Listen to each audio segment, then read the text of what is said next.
घूमने के लिए यहाँ पर 30+ मॉन्यूमेंट्स इधर 30+।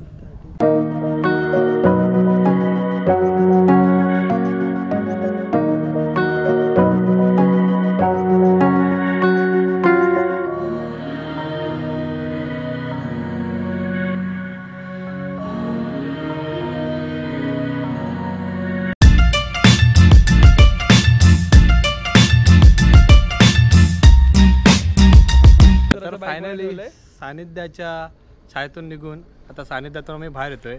हॉटेल सानिध्य खूप चांगलं हॉटेल आहे, इकडे परत एक नंबर होता आणि हा परत यायचं बॅगा वगैरे घ्यायला।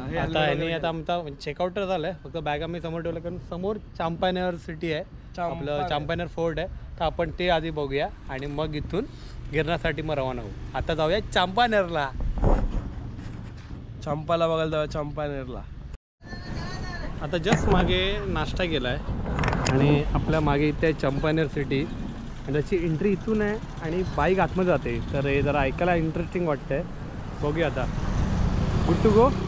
हां झाला नाश्ता, पोट भरलं, चला। चांपानेर सिटीमध्ये अशा पद्धतीने आपला एंट्रन्स होता ना आणि इकडचं स्ट्रक्चर काही म्हणजे वरचं जे लेअर होती ती क्लिअर झालेली आहे। हो राजा रजवाड्यांच्या सिटीमध्ये आपली entry class. AC non AC कुठे आहे? अरे हा तिकीट कुठे आहे? शहर की मस्जिद, ही शहर की मस्जिद आहे आणि ते लोक आतमध्ये राहतात रे वस्तीला, जास्त काय नाही, तर पुढे आतमध्ये राहून बनवूया। ही आहे शहर की मस्जिद, इंडो इस्लामिक कॉम्बिनेशन। ये पुला ही किला है, स्पॉट किधर है? स्पॉट देखने का रहेगा तो अच्छा ऐसा है। क्या क्या देख सकते इधर? आतमध्ये आल्यावर आहे ना थोडंसं फिरतोय, कारण आतमध्ये आल्यावर एवढं तर कळालं की ही जी बाउंड्री आहे ना, म्हणजे आपण जी तटबंदी बोलतो आपल्या मराठी भाषेत, तशी याला तटबंदी पूर्ण बाहेरून आणि आतमध्ये लोक नाही बघा, अशा पद्धतीच्या वस्ती आहेत। त्याच्यात गाईड करायला कोण नाही, आता आपल्याला शोधून काढावं लागतील एक स्पॉट। तर आता आपण ते पुढे एक मस्जिद गेली, एक मस्जिद आहे आणि या मस्जिदीचं नाव आहे मांडवी अथवा सीमाशुल्कगृह। सीमाशुल्क मला वाटलं फ्री, सीमाशुल्क म्हणजे फ्री काय रे, गाडी ते पार्क केलेली आहे आणि अशा पद्धतीचं काहीतरी मॉन्युमेंट्स आहे। आतमध्ये आहे का बघायला? कुछ दे है अंदर देखने जैसा? हाँ रिकॉर्डिंग कर रहे हैं? हाँ लाइव दिखा रहे हैं? नहीं ये हमारे जानकारी के लिए निकाल के रख रहे, हम घूम रहे हो तो ये जाएगा। हाँ हाँ घूमने के लिए यहाँ पर 30+ मॉन्यूमेंट्स इधर 30+। बट ये तो अभी कैसा है, पूरा ये गांव अंदर बसा है ना ये चांपानेर की सिटी के अंदर। 1 मिनिट इसकी रिकॉर्डिंग ऑफ करोगे थोड़ा सा? आता त्या माणसाशी बोलून तर एवढं तर काय आलं की 5 किलोमीटरच्या रेडिएशनमध्ये सगळं फिरायचं आहे आणि हे सगळं मांडवी हे करून आहे। हां हे यूज केलं जात होतं कस्टम हाऊस आणि ऑक्ट्रायसाठी। ओके। आणि जेव्हा सेपरेशन चालू होतं तेव्हा हे यूज केलं जात होतं। ही माहिती मला पण एवढी माहिती नव्हती, मग बट मी काय केलं, जिकडे काही आहे ती गोष्ट वाचली, जर तुम्हाला त्याच्यामध्ये माहित पडलं की काय कुठे वाचलं? तर इकडे लिहिलंय मांडवी और कस्टम हाऊस, तुम्ही बघू शकता। ह्याच्यावर माहिती दिलेली आहे, तीच मी वाचून तुम्हाला सांगत होतो। आता आपण तटबंदीच्या बाहेरच्या साईडने आलो आहे, थोडासा कच्चा रस्ता लागला आहे, पण आता मागे का गाववाल्या सांगितलं की इथे काहीतरी मॉन्युमेंट्स आहेत। मांडवी लेक आहे, काय आहे ते आता माहिती नाही, आता केतनने गेस केलं की लेक आहे करून, बघूया आता लेक आहे की झील आहे। तर मंडळी आपल्याला आपलं चांपानेर जर एक्सप्लोर करायचं असेल तर आपल्याकडे जर आपल्याला 2 व्हीलर असेल एखादी तरच आपण एक्सप्लोर करू शकतो अशा पद्धतीने। ॲक्च्युली हा फुल जंगल एरिया आहे आणि कच्चा रोड आहे, जंगल सफारी चालू आहे आणि आमचे ते जंगल सफारी चालू आहे की त्याच्यापाशी आता तसंच काहीतरी वाटते। आता फक्त वाघ नका येऊ दे एवढीच आमची आशा, वाघ तर येणार नाही, एवढे लोक आतमध्ये राहतात म्हणजे, पण ॲडव्हेंचर आहे. हो हो, खोदा पाड निकली चिटी. चला इथे काहीतरी मॉन्युमेंट तर मिळालं. या आईला डोक्याला घातलं सगळं. काय आहे? काय नाही पण ह्याला जायचं कुठून? चला वा, हे खूप छान आहे. तिथे रिटर्न मारा. सगळं पडलेलं आहे म्हणजे, पण त्यावेळी हे विटा होत्या. इकडे रेड ब्रिकच आहेत, ब्रिक असायच्या आमच्या इकडे. हे जास्ती जुनं नाही आहे. हे जे बोलतात ना हेरिटेज, 15व्या शतकातलं बोलताय ते. हा 15व्या शतकात विटा होत्या. होत्या. विटा कशाला बनता येतं आपला नॉर्मल माती इले पेटवणं हे. चल लेफ्ट साईडला गेलो तिकडे एक गोष्ट होती, आणि राईट साईडला पण इथे काहीतरी मॉन्युमेंट्स आहे. आणि हे जरा बघण्याजोगं मॉन्युमेंट्स आहे. ह्याला एंट्री कुठे? एंट्री का से? एंट्री अंदर का से? हा से चलो. तर हे अशा पद्धतीचा काहीतरी मॉन्युमेंट इथे उभं आहे. आणि इथे ॲक्च्युली कोण नाही असं गाईड करायला, मोजकीच लोक आहेत. हे सगळे गावचेच आहेत रे. गावचे लोक इथे वाटतं रिलॅक्सेशनसाठी येतात. तुला तेच तर बोललो नंतर. हे अशा पद्धतीचं आहे. चला आता हा एक आलो ती गोष्ट बघूया. आणि केवढा मस्जिद. ह्या मस्जिदीचं नाव आहे केवढा मस्जिद. केवढा मस्जिद. आता याची माहिती मी तुम्हाला सांगतो शॉर्टमध्ये. चप्पल पडली माझी. हे सर्व ही बाबा हड्ड पडले तिथे. काय सीन आहे इकडे? इकडे बेकार सीन आहे. थोडंसं आता आलो ते केवढा मस्जिद बघूया.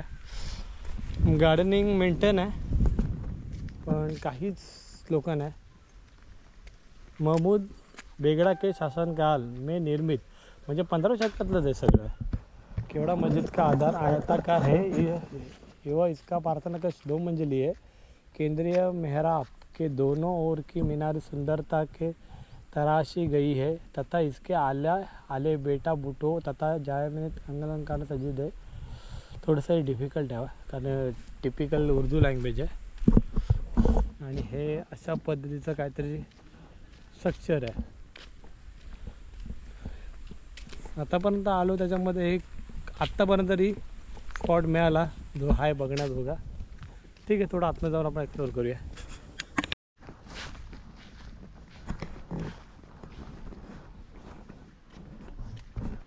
बारीक सारीक काम केलेलं आहे ते.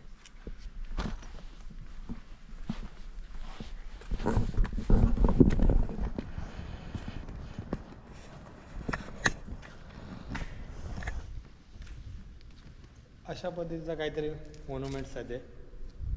चंपानेर पावागड पुरातत्व उद्यान युनेस्कोच्या जागतिक वारसा स्थळ भारताच्या गुजरात राज्यातील पंचमहाल जिल्ह्यात आहे.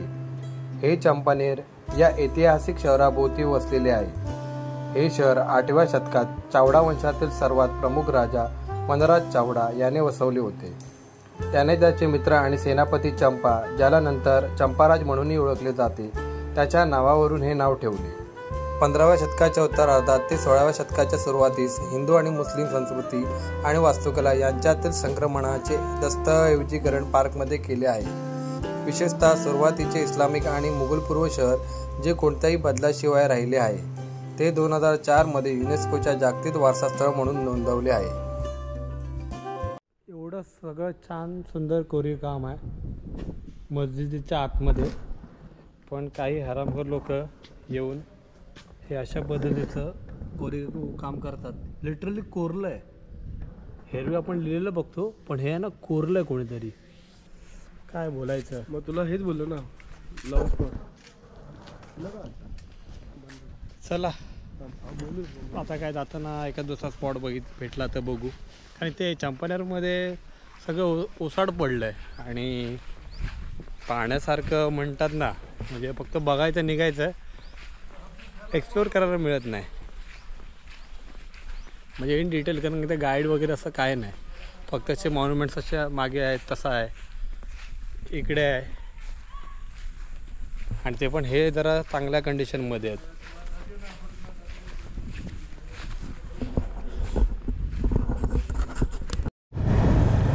चांपानेर आतापर्यंत फिरून झालं आणि चांपानेर आहे ना पाहता पाहता एक गोष्ट तर का आली की चंपानेरमध्ये पाहण्यासारख्या काही ठराविकच गोष्टी आहेत, तर त्याच्यावर थोडंसा आयटनरी किंवा बोलतात ना रिसर्च करून आलो तरच चंपानेर योग्य पद्धतीने फिरता येईल. मला असं एवढं काय वाटलं नाही, कारण ठराविक मस्जिद आहेत ज्या सगळ्या सिमिलर आहेत, काय वेगळं असं काय नाही.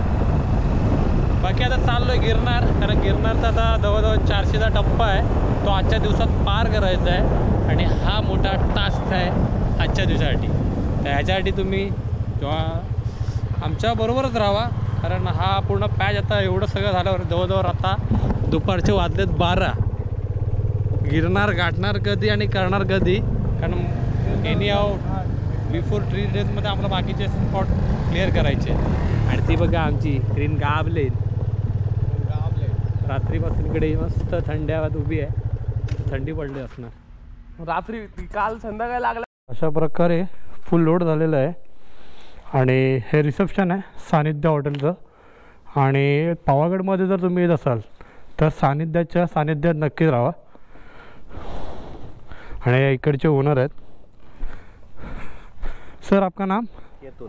हाँ, केतुल पटेल. केतुल पटेल. तर हे केतुल पटेल आहेत आणि ह्यांचं सानिध्य हॉटेल आहे. तर ह्यामध्ये येऊन आहे ना नक्की स्टे घ्या पावागडसाठी, कारण इथून पावागड मागच्या साईडलाच आहे ते समोर आणि इथे समोर चंपानेर आहे. मग ते कनेक्टिविटीसाठी एकदम बेस्ट राहील.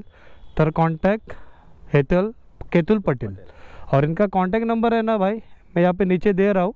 तो आपको पावागढ़ में आने का रहेगा और स्टे चाहिए और जेन्युइन स्टे, तो यहाँ का हॉस्पिटलिटी एकदम परफेक्ट है.